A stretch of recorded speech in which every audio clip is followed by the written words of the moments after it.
Então hoje a gente vai continuar a nossa 11ª pregação, baseado no livro de Romanos.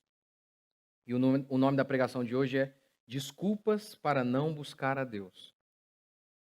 Vamos ler Romanos 1,18. Eu sei que a gente leu semana passada, mas vamos ler novamente. Romanos 1,18. A ira de Deus se revela do céu contra toda impiedade e injustiça dos homens, que impedem. A palavra impedem aqui na versão revista atualizada é detém, e em grego dá a ideia de sufoca. Eles sufocam a verdade. Eles tiveram contato com a verdade, mas mataram a verdade sufocada. Impedem a verdade pela injustiça. Você nota aqui? Qual seria o oposto de verdade? Qual seria o antônimo de verdade? Mentira? Não. É injustiça. Eles amam, eles rejeitam a verdade. Por quê? Para poderem pecar sem sentir culpa. E inventam argumentos esdrúxulos, ridículos, para poder pecar sem sentir culpa. Verso 19. Pois o que se pode conhecer sobre Deus é manifesto entre eles. E nota aí, esse é o meu tema principal aqui na minha pregação de hoje. Deus se revelou aos homens. É possível saber, perceber que Deus existe. Como? É manifesto entre eles porque Deus lhes manifestou. Porque os seus atributos invisíveis, seu eterno poder e divindade, são vistos claramente desde a criação do mundo e percebidos mediante as coisas criadas, de modo que esses homens são indesculpáveis. O argumento aqui é simples. Ninguém vai poder chegar diante de Deus e falar: eu não sabia que Deus estava lá. Por isso, como que eu podia fazer as coisas corretamente? Eu não sabia. Todos os homens são indesculpáveis, porque Deus se revelou ao homem por meio da natureza. E não apenas por meio da natureza, mas na pessoa de seus profetas, apóstolos e mais ainda, Jesus Cristo. Mas aqui, só a natureza já era o bastante para condenar a raça humana inteira. E nota isso, indesculpáveis, isso é fundamental. Verso 21. Porque mesmo tendo conhecido a Deus, não o glorificaram como Deus, nem lhe deram graças. Pelo contrário, tornaram-se fúteis nas suas especulações, e o seu coração insensato se obscureceu. Dizendo-se sábios, tornaram-se loucos, e substituíram a glória do Deus incorruptível por imagens semelhantes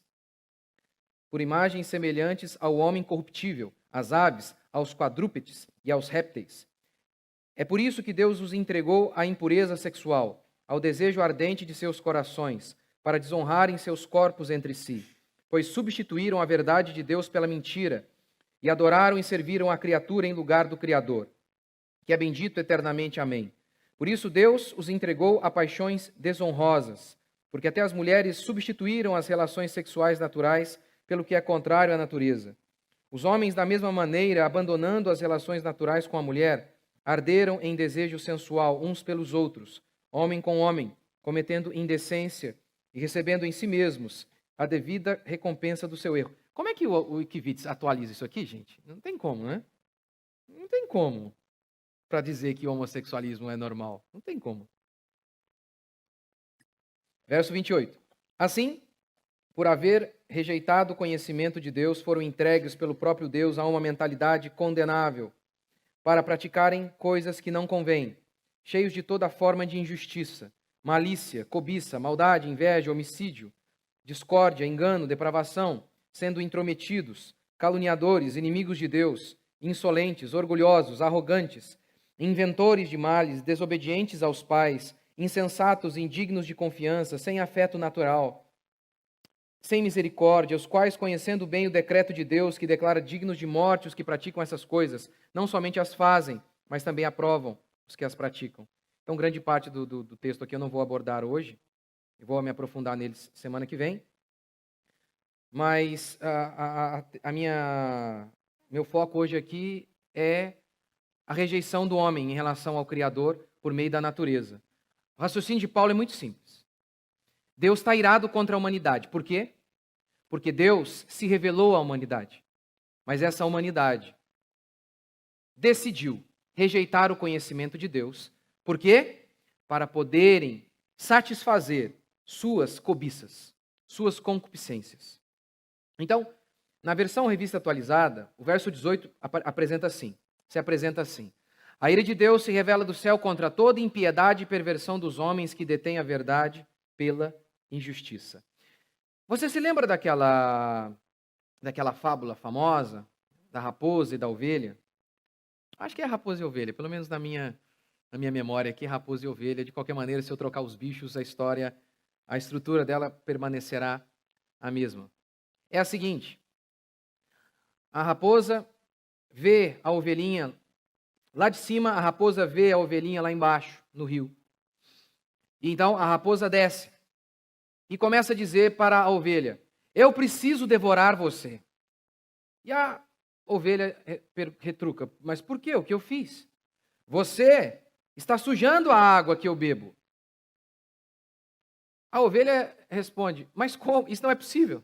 Isso é impossível. Eu estou bebendo a água que vem de você. Você está na parte mais alta. Não é possível que eu suje a água para você beber. É o contrário. Sendo refutado neste primeiro argumento, o que a raposa faz? Verdade, seu argumento é lógico. É irrefutável. Não tem como debater. Me dou por vencido. Não. Não.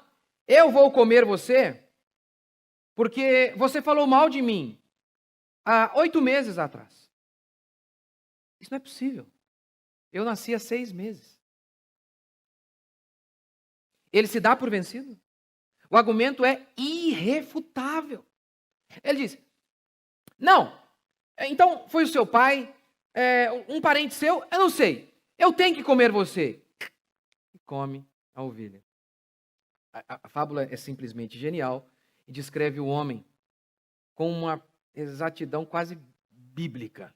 Quase bíblica. As pessoas, elas estão o tempo inteiro inventando desculpas para poder satisfazer seus corações malignos e depravados. E é por isso que surgem desigrejados. E é por isso que surge um amontoado de pessoas rejeitando a fé cristã. A fé cristã verdadeira, a palavra de Deus, ela é irrefutável. E ela é simples no sentido de perceber que ela é a verdade. Simples. É complexa em muitas de suas doutrinas, mas é simples para se perceber que ela anuncia a verdade. Muito simples. É irrefutável. O testemunho dos apóstolos, as profecias se cumprindo em Jesus Cristo, isso é irrefutável. O que os homens fazem então? Inventam dos argumentos mais loucos, como diz Paulo aqui. Loucos, se tornaram loucos, irracionais, obscurecendo o coração deles, irracional, inventando doutrinas absurdas. Por isso, então, Deus está irado com o homem. A ira de Deus se revela constantemente. Deus, como justo juiz, está punindo os homens constantemente por conta de suas maldades. Por quê? Primeiro, por sufocar a verdade. Impedem ou detêm. Em grego, a palavra significa isso: prender, sufocar. É isso que os homens fazem. Não é que eles são ignorantes. Não é que eles são cegos. Eles se tornaram cegos. Não é que eles não sabiam. Eles decidiram não saber. Tendo conhecimento de Deus, diz Paulo. Eles tinham. Não o glorificaram. Em 2 Timóteo 4,3, Paulo fala que no fim dos tempos, os homens não iam querer ouvir a verdade. Eles iam sentir coceira nos ouvidos quando ouvissem a verdade. Ia ser um incômodo. Falar, a grama é verde. Incomoda.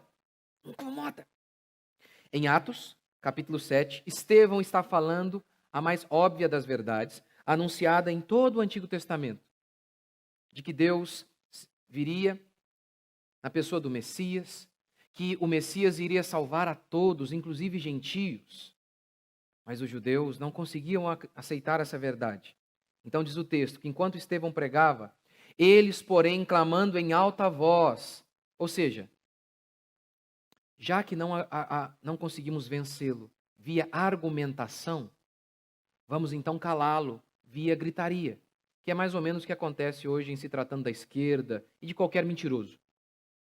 Não sendo suficiente, não sendo bastante, não conseguir vencer via argumentação, eles apelam Aqui eles gritam, e diz o texto, tapam os ouvidos. E unânimes arremeteram contra ele e o mataram. Arremeteram contra ele e o mataram. Porque não queriam ouvir. Não queriam. É bem verdade que Jesus, ele falou por parábolas e explicou por quê. Porque eu não quero que alguns desses homens aqui ouçam a palavra e se arrependam e venham a crer. Eu não quero. Está muito claro lá. Para aqueles que não gostam de predestinação, tá claro lá.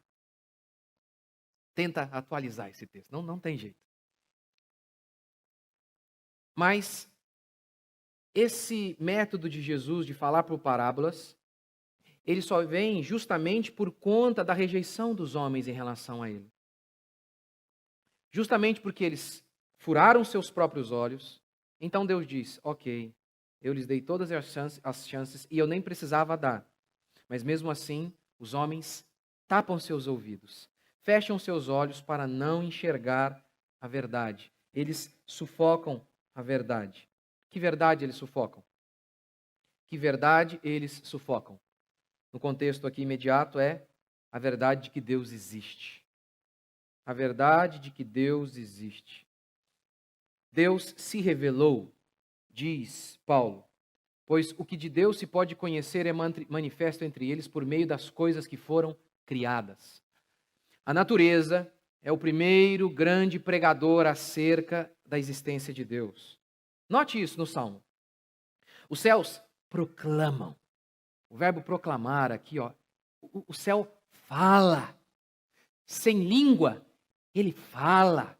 Ele grita acerca da existência de um Criador. Proclamam a glória de Deus. E o firmamento anuncia. Note isso. É um pregador mesmo. Anuncia as obras de suas mãos. Não há linguagem, nem há palavras. E deles não se ouve nenhum som. No entanto, por toda a terra se faz ouvir a sua voz e as suas palavras até aos confins do mundo. A natureza, sem expressar uma frase, um som inteligível, com ordem, início, meio e fim. Não. Sem fazer isso, a natureza grita. A natureza proclama: existe um Criador. A criação berra: existe um Criador. Immanuel Kant, que revolucionou a filosofia, ele talvez o pai dos agnósticos.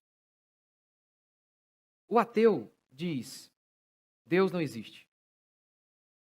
Deus não existe. O agnóstico diz: não sei. Não sei se ele existe e ninguém pode saber. Não há como saber. Não há. Estamos aqui oprimidos por problemas que não podem ser ignorados e que não podem ser solucionados. Um desses problemas para Kant é Deus. Não pode ser solucionado. Ninguém pode obter conhecimento acerca de Deus, nem pela razão, nem por meio do conhecimento empírico. Seja por meio da escola platônica ou aristotélica, ele diz, não dá. Não dá para se conhecer e saber se Deus existe. Ele é infinito, a concepção dele é um ser infinito, sem causa, imaterial, que está em outro plano. Portanto, não dá para nós, mortais, atingirmos esse plano, desse ideal de Deus. Sendo assim, a única coisa que eu sei de Deus é que não dá para saber nada sobre Deus, disse Kant. Paulo, porém, diz: a natureza fornece conhecimento bastante para sabermos que Deus existe. Os céus proclamam. Proclamam mesmo? Proclamam? Mesmo que nossa razão seja limitada, e nossa percepção, por meio de nossos sentidos, também sejam limitados, não podemos supor, logicamente, que por trás de um relógio extremamente organizado, fruto de uma engenharia espetacular, que por trás dele há um relojoeiro, é irracional supor isso. Olhe, por exemplo, a natureza. Vamos começar assim. Você chega à sua casa e há um lixo todo revirado ali. O que fez isso? Mesmo que você não esteve lá quando o lixo foi revirado. Primeira opção, vento. A força impessoal do vento. Ou o cachorro. Uma força irracional. Mas já é alguma coisa. Uma formação rochosa. Tempo e vento. Você pode concluir. Não houve uma inteligência ali. Apenas o acúmulo de tempo mais vento formou isso. Mas, o Monte Rushmore você colocou ali? Não, né? Não, né? Não pedi para você colocar, né? Só na minha cabeça eu pensei, Lucas, como que você não viu que estava aqui? Lá nos Estados Unidos, nas pedras, nas rochas, há o rosto de 4 presidentes americanos.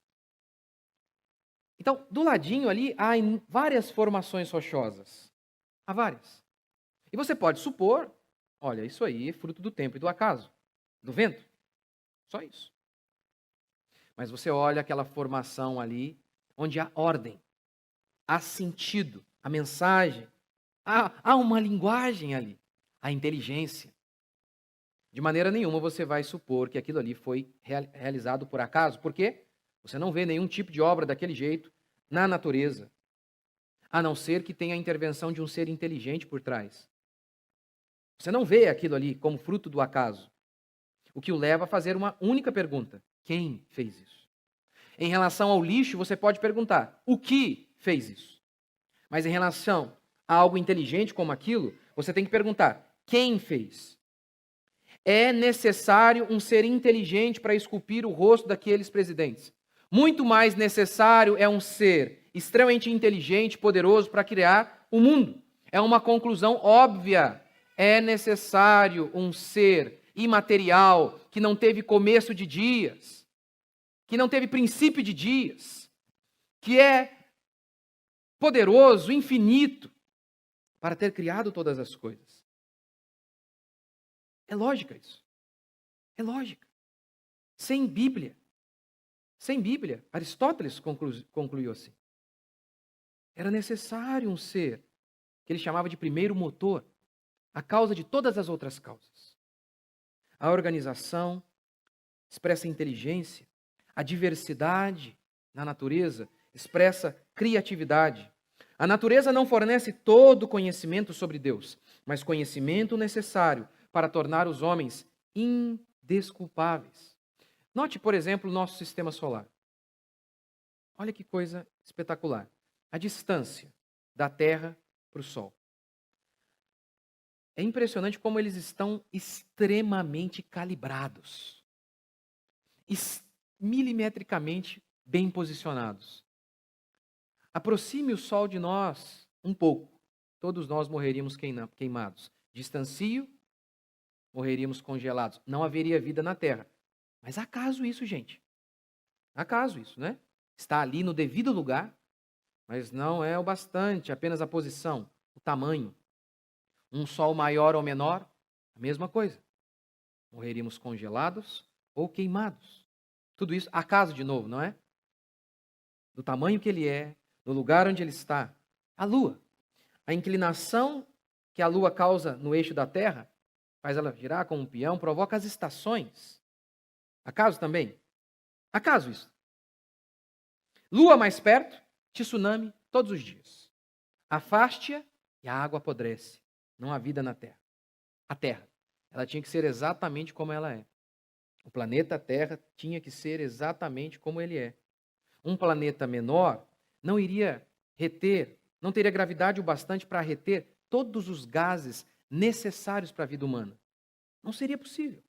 Um planeta maior, haveria gases demais, morreríamos sufocados. Acaso também. Acaso também. Acaso. E os dias? 24 horas? Tudo isso. Acaso. Dias mais longos, dias mais curtos, não haveria vida na Terra. Tudo acaso. Todos esses fatores extremamente bem projetados, planejados. Uma engenharia absurda. Tudo acaso. E o ciclo das águas, que torna possível a vida na Terra. Extremamente engenhoso, para você entender mais ou menos Vá a uma praça, vê como funciona o chafariz, é mais ou menos assim que funciona o ciclo das águas. Extremamente engenhoso. Ah, acidente também. Acidente também. A complexidade do corpo humano. Só o sistema reprodutivo, por exemplo, simples, comparado com o cérebro, o olho. Está ali a mulher, as trompas de falópio, está ali o homem, ele coloca o seu sêmen na mulher, o sêmen, então, o esperma vai percorrendo o seu caminho pelo colo do útero, pelo útero, a mulher, então, ovula todo mês, o óvulo vai descendo pelas trompas de falópio, e o homem, e o esperma fecunda, e então aquilo se prende, se fixa no colo do útero, na parede do útero, e tudo isso, acidente. Tudo acidente. Tudo acidente. A linguagem humana. A linguagem. Homens só desenvolvem linguagem a partir de outros homens com linguagem já desenvolvida. Largue um homem no meio do mato para que ele seja criado por macacos. Ele não vai desenvolver linguagem complexa. Não é possível. Não é possível. Não é possível. Todos os casos como este, de homens largados no meio do mato, o que se constatou é, não desenvolveram linguagem, viviam como bichos. A cena de Deus, um ser com linguagem desenvolvida, com tudo desenvolvido, falando com Adão, que você acha que parece história da carochinha, é a explicação mais lógica do porquê nós temos idiomas. O homem, o código genético da ameba já possui informação suficiente para encher em mais de 1000 vezes a enciclopédia britânica. O olho humano. 137 milhões de células especiais que respondem à luz e enviam mensagens ao cérebro. O sistema óptico entrega e interpreta até 1,5 milhões de mensagens de pulso por 1 milésimo de segundo. Mas tudo isso por acaso. Tudo isso como fruto de uma enorme sorte. Seria mais ou menos como ganhar na loteria várias vezes, sabe? Em seguida, assim. Esse povo tem uma fé, não? Tem uma fé no acaso que não é brincadeira. Não é brincadeira. Tanto é que o próprio Darwin, falando só da complexidade do olho humano, supor que o olho, com toda a sua capacidade de ajustar o foco para diferentes distâncias, de se ajustar a diferentes quantidades de luz e de corrigir a aberração esférica e cromática, poderia ter se formado por seleção natural, ou seja, tempo e acaso. Parece, eu confesso livremente, absurdo no mais alto grau possível. Tu o dizes, né? Tu o dizes. É por isso que o Evangelho, aqui com Paulo, começa na criação. É o Evangelho, lembra? Ele está pregando o Evangelho. Como ele começa? No princípio. Os homens rejeitaram o conhecimento de Deus, porque Deus se tornou manifesto por meio das suas obras, da criação. A criação grita que existe um Criador. É por isso que o Evangelho, ele não começa em Mateus, ele começa em Gênesis. É por isso que aquele professor maconheiro da escola, ele não precisa desconstruir Mateus, a cruz de nosso Senhor Jesus Cristo. Ele só precisa mentir e enganar o seu filho sobre Gênesis, ensinando teoria da evolução para ele. Porque se Gênesis está errado, todo o Evangelho está. O Evangelho começa aqui. No princípio, Deus. Ele fez todas as coisas. Ele se tornou manifesto aos homens. Ninguém poderá chegar naquele dia, no dia do juízo final, e afirmar, eu não sabia. Indesculpáveis. Indesculpáveis. Todos os homens são indesculpáveis. Pastor e o índio, que nunca ouviu uma pregação do Evangelho, indesculpável. Pastor e a senhora do interior, que nunca ouviu uma pregação, e por isso está adorando ídolos, indesculpável. Gente, este é o argumento de Paulo. Todos são pecadores. Ninguém é justificado diante de Deus por conta de seus feitos. Ninguém poderá dizer que não sabia, que não teve as condições de saber. Ninguém. Esse é o argumento dele. Tendo conhecimento de Deus, sufocaram esse conhecimento. Dizendo-se sábios, tornaram-se loucos. Esse povo que diz acreditar que tudo que existe veio por meio de uma evolução. Tudo surgiu de um pontinho, do tamanho da cabeça de um alfinete. Toda forma de vida existente neste mundo, o nosso sistema solar, as galáxias, as estrelas, a energia, o tempo, o espaço, tudo contido num pontinho, do tamanho da cabeça de um alfinete. Dizendo-se sábios, tornaram-se loucos. Eles não explicam, contrariando todas as leis da física, como esse corpo parado entrou em movimento, porque é necessário uma outra força. Lei da física, isso. Como? Também não explicam. Ainda que fosse verdade, esse único pontinho fez gerar todas as coisas, também não explicam. É um salto de fé. Não, é que as condições na época eram outras. Não. Sabe, todo o mundo tem leis leis que nós vemos facilmente aí na natureza, mas o próprio surgimento da natureza não respeita essas leis. Uma explosão, houve uma explosão, e dessa explosão a ordem surge. O universo organizado surge. Nós somos os ignorantes. Nós. Esses homens que confiam na razão humana que é limitada, pequena, corrompida, dizem: vocês creem que Deus falou com vocês? Tolos, ignorantes. Primeiro, qual o argumento lógico para dizer, se existe um Criador, ele não pode falar com a sua criatura? De onde você tira essa premissa? Com base em que você diz que um Criador, se ele existe, ele não pode se comunicar, se revelar? Por que não? Esse é o primeiro ponto. Mas mesmo assim, isso não é um salto de fé no escuro que nós damos? Nós não temos nenhum conhecimento humano, nenhuma pessoa que a gente não conhece ninguém que tem o poder de prever o futuro. Nós chamamos isso de Deus. Em Jesus, 300 profecias foram cumpridas. 300. E a morte e ressurreição de Jesus, testemunhada por discípulos que perderam tudo alegando: eu o vi morto na sexta e ressurreto no domingo. Foram cerrados ao meio, foram decapitados, mulheres abusadas. E mesmo assim eles mantiveram: eu o vi morto na sexta e ressurreto no domingo. É assim que juízes, sem nunca ter ido ao local do crime, sentenciam pessoas, condenam, absolvem. Testemunho. Mas nós, que temos um livro, que quando seguido revolucionou o mundo, transformou a história de países inteiros, nós somos loucos? Nós que cremos em um livro que tem só em Jesus Cristo 300 profecias cumpridas, nós somos os boçais? Nós, você na sua escola, quando chegar lá e o professor falar sobre evolução, o professor quase olha para você esperando que você comece a babar. Nós, dizendo-se sábios, tornaram-se loucos. São apenas argumentos ridículos, absurdos.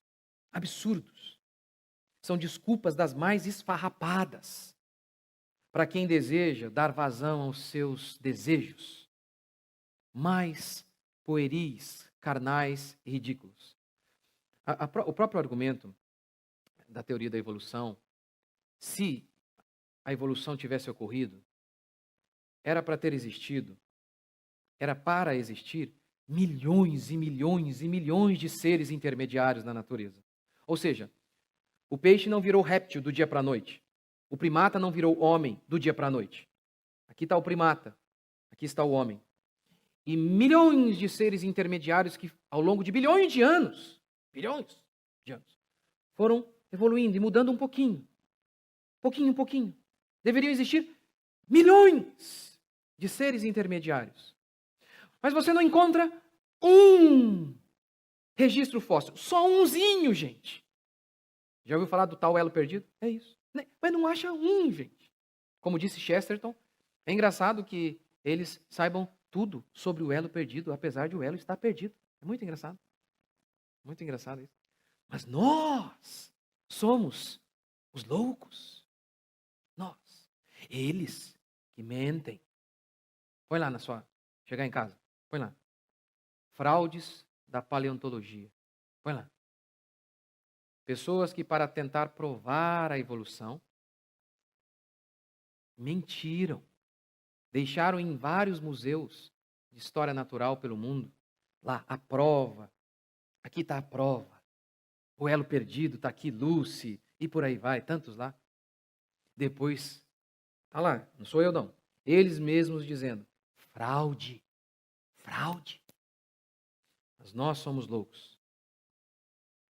A evolução é um negócio tão ridículo, mas tão absurdo. Tão absurdo. É apenas mais uma desculpa esfarrapada para quem deseja pecar sem sentir culpa. O mesmo acontece com os desigrejados.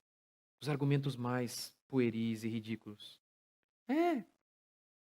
Porque o pastor, não tem pastor de Deus hoje. Que mentira. Que mentira. Porque um dia eu fui na igreja, pastor me tratou mal uma vez. O pastor falou uma besteira lá. Imagina esse cara na igreja de Pedro. Imagina. Os 12 ali. Vem cá, os 12 apóstolos. Conta aí a biografia sua, ou então a capivara, né? Conta aí. Esse aqui é o nosso líder, Pedro. Ele acabou de pregar aqui. 3.000 pessoas se converteram há poucos minutos. Mas há 40 dias ele né? Você conta aí, Pedro, vai. Quando que você fez aí? Os outros ali, há pouco tempo, eles estavam brigando sobre quem sentava ao lado de Deus, de Jesus, quando Jesus viesse no seu reino. Não, eu que quero sentar. Sou eu. Aqueles outros ali, esses 3 líderes aqui, são os líderes mais proeminentes. São eles aqui. Eles sabem orar? Eles sabem, eles dormem um pouquinho também. Eles dormem um pouco, às vezes. No momento mais difícil, eles costumam dormir, ao invés de orar. São argumentos tão ridículos. Eu não vou à igreja, eu não... Sabe por quê? Porque eu estou servindo a Deus em casa, às 8 da noite, no Faustão. Não é? É a raposa, gente. É a raposa. É o argumento da raposa. Mas eu não vou à igreja, eu não contribuo, porque sabe por quê? Porque ao invés de a gente ficar aí sustentando pastor, igreja, vamos lá ajudar os pobres. Raposa, mentira, ajuda nada. Raposa falando. É raposa que não quer. Sabe que tem que vir para a igreja, sabe. Mas fica dando desculpinha, sabe para quê? Inventa os argumentos mais ridículos. Porque veja bem, é o que a gente chama de quando você tem um problema cognitivo, de dissonância cognitiva. Imagine o seguinte, você sabe que frequentar a igreja é o certo, mas você não quer fazer isso. Então se você vai para casa e você fica todo dia dizendo, é o certo fazer isso, mas eu não vou. O que você está dizendo para si mesmo todo dia? Eu sou um canalha, gente. Ninguém pode viver assim por muito tempo. Ninguém pode viver assim por muito tempo. Por exemplo, o cara vem e fala, eu sou João, mas eu gosto não da Maria. Eu gosto é do Chicão. Eu sou o João e eu gosto do Chicão. Mas eu sei que isso é errado, isso é imoral. Eu vou para o inferno por conta disso. Você consegue, depois de falar um negócio desse, eu vou para o inferno por conta disso, dormir em paz? Não dá. Você tem um problema de dissonância cognitiva aqui. Como assim? Você tem uma crença, é errado, e você tem uma outra prática. A sua crença é errado o homossexualismo. Mas a minha prática é, eu sou homossexual. Eu pratico isso. Ninguém consegue conviver muito tempo assim. Aí ele precisa fazer o quê? Dizendo-se sábio, torna-se louco. Eu nasci assim. Olha a base aqui, intelectual. Eu nasci assim. Portanto, não é imoral.